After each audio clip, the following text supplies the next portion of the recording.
Hey everyone, and welcome back. Before we get started, don't forget to hit the like button below and subscribe to the channel. Thanks for tuning in to today's video, where we'll be talking about how Avatar 2 already sounds much better than the first one, and here's why. What do you do after creating the world's highest-grossing film of all time, smashing your own record established more than a decade before? When you're James Cameron, just breathe deeply before diving straight into the deep end. After his amazing tropical epic of environmental messages and blue aliens, Avatar topped the movie box office in 2009. The filmmaker pledged to come back with not one, but 4 scheduled sequels. He determined that the first of these, which would be released in cinemas on December 16, 2022, would be set largely underwater, which would need years of technical study and months of training performers to hold their breath for durations that would astonish even a Navy SEAL. James Cameron is now ready to reintroduce viewers to Pandora, introducing an epic aquatic masterpiece that has literally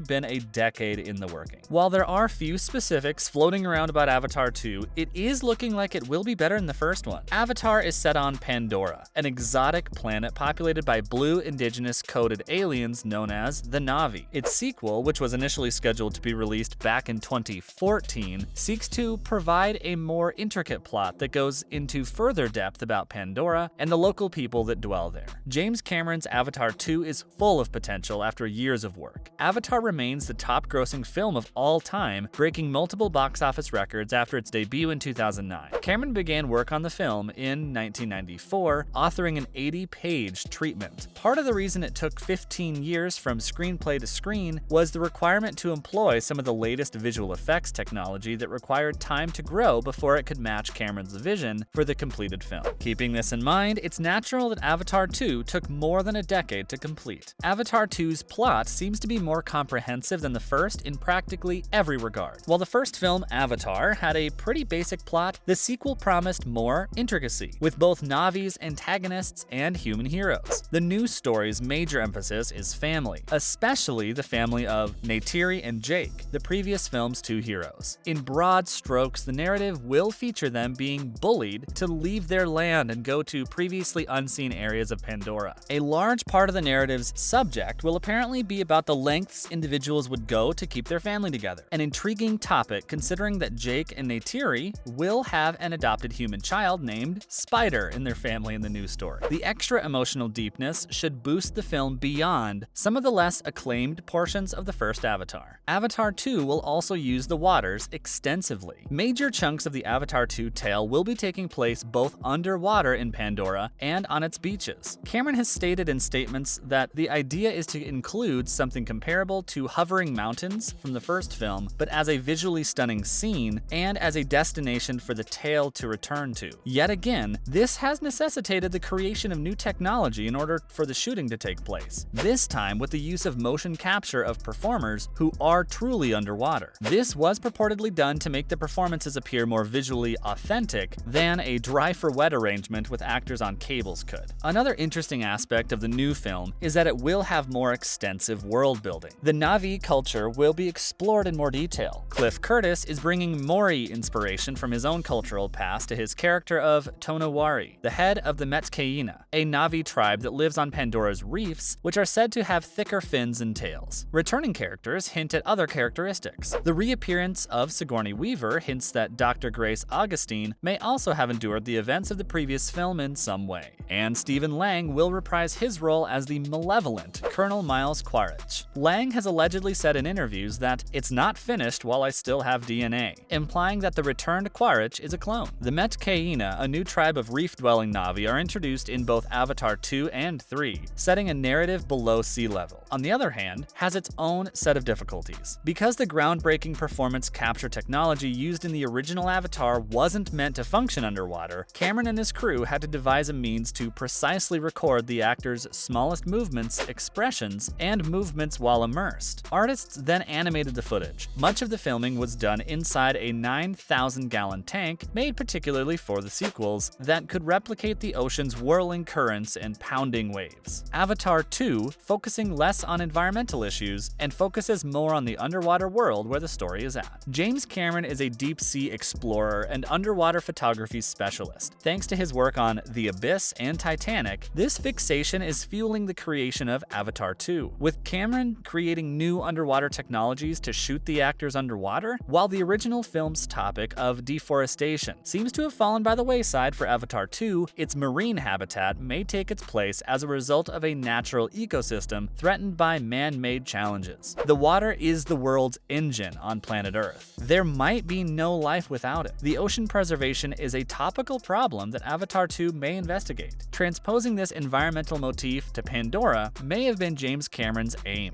but secondary to his fixation with ocean research. Next, Tom Cruise's record for underwater filming was broken by Kate Winslet. Kate Winslet, who starred in Cameron's Titanic, is a fresh addition to the Avatar 2 ensemble, and she underwent a baptism of fire while shooting the big-budget sequel. Winslet held her breath for 7 minutes during shooting an underwater sequence for Avatar 2, easily breaking Tom Cruise's previous record established while filming Mission Impossible: Rogue Nation. As the plot of Avatar 2 remains a mystery, nothing is known about the person Winslet will portray, with many fans speculating that the duration of this accomplishment means she'll be playing an underwater-dwelling Pandora native. However, until further information regarding Avatar 2's plot is known, it's impossible to tell for certain who or what Winslet is portraying, albeit the fact that the screen veteran managed to outdo Cruise's lung-popping record is certainly a hopeful development. Up next, the technology used in Avatar 2 is mocap underwater technology. From The Abyss and Terminator 2, Titanic, and Avatar, the latest James Cameron film almost always pushes the boundaries of what is possible in terms of cinematic achievement. The same may be expected for the sequel to Avatar, since Cameron will likely create visuals that are unlike anything we've seen on film previously. Thanks to the producer, John Lando, viewers can see a guy in underwater CG equipment mounting what appears to be some type of sea-dwelling monster in the Instagram photo above. One of the most significant breakthroughs will be the introduction of underwater performance capture equipment, which will be a global first. You can see more in realized images with Kate Winslet. Winslet's underwater motion capture outfit looks to display what appears to be a massive tail following behind her, as well as weights to keep her submerged. Next, if you're a fan of the 3D version of Avatar, you're in luck. Cameron is determined to make sure the rest of the Avatar movies are 3D. Cameron also hopes to reinvent the 3D cinematic experience, and will be particularly intriguing to watch how he does this endeavor. Avatar's 3D graphics, which are perhaps still unsurpassed, sparked a fresh, renewed interest in stereoscopic presentation, which continued for several years after the film's premiere, with 3D screenings of movies taking over multiplexes. The film's popularity has since waned, with Cameron's attributes to Hollywood's preference for converting 2D shot films into 3D in post-production, rather than using actual stereoscopic cameras. However, in an appearance at the Vivid Light Festival in Sydney, as reported by MovieWeb, Cameron stated that the Avatar sequels will be, to the best of my ability, the best 3D that it is possible to make. Lastly, listening to the director explain Avatar 2's path, the phrase "sort of insane" seems like an understatement. Cameron started preparing the sequels alone in 2012, calling in a team of writers in 2013 to assist design 4 scenarios that would span Pandora's various topography and continue the story of man versus nature from the first film. Avatar 2, an official name has yet to be announced, began filming in 2017, with a story set 14 years later. The former human soldier, Jake Sully, and Na'vi warrior, Neytiri, have settled down and started a family, and a lot of the film focuses on their preteen offspring. After Avatar 2 makes its debut, the 3 sequels will follow every 2 years after. That's all we have for today. Thank you so much for checking out today's video. Are you ready for Avatar 2? Do you think it will live up to the hype? Was 10 years necessary for filming? Let us know what you think in the comments. Don't forget to like and subscribe down below, and turn on the notification bell to receive notifications.